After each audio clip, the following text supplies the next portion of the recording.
Hello friends, मैं हूं Yogita. Welcome to our channel Bold Sky. बलगम में रक्त आना खतरनाक हो सकता है, लेकिन यदि आप जवान हैं और स्वस्थ हैं तो यह किसी भी गंभीर समस्या का संकेत नहीं होता है। यह बुजुर्गों में, विशेषकर जो धूम्रपान करते हैं, उनमें चिंता का एक और कारण होता है। खांसी में रक्त आने को चिकित्सा की भाषा में हेमोप्टिसिस कहा जाता है। यदि आपकी खांसी में रक्त आता है तो जितना जल्दी हो सके अपने डॉक्टर से मिलें।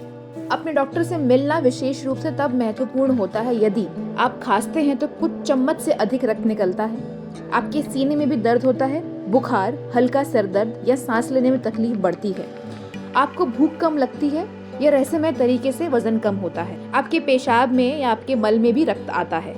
खांसी में रक्त आने के आम कारण: लंबे समय से गंभीर खांसी होना, छाती में संक्रमण, यदि आपका थूक बेरंग है, आपको बुखार है या आपको अपनी छाती में खिंचाव महसूस होता है तो इसकी अधिक संभावना है। अब बात करते हैं खांसी में रक्त आने के कम सामान्य कारण। पहला है पल्मोनरी एम्बोलिज्म, फेफड़े में रक्त का थक्का। यह अचानक सांस में तकलीफ और छाती में दर्द पैदा करता है। पल्मोनरी एडेमा, आपका थूक गुलाबी और झागदार होता है। यह सामान्यतः पहले से दिल की समस्याओं से पीड़ित व्यक्तियों में होता है। फेफड़े का कैंसर, यदि आपकी उम्र 40 साल से अधिक है तथा आप धूम्रपान करते हैं तो आपको ये समस्या हो सकती है। तपेदिक टीबी, बुखार और पसीने से संबंध फेफड़े का गंभीर संक्रमण हो सकता है, लेकिन लंबे समय तक एंटीबायोटिक दवाओं से उपचार किया जा सकता है।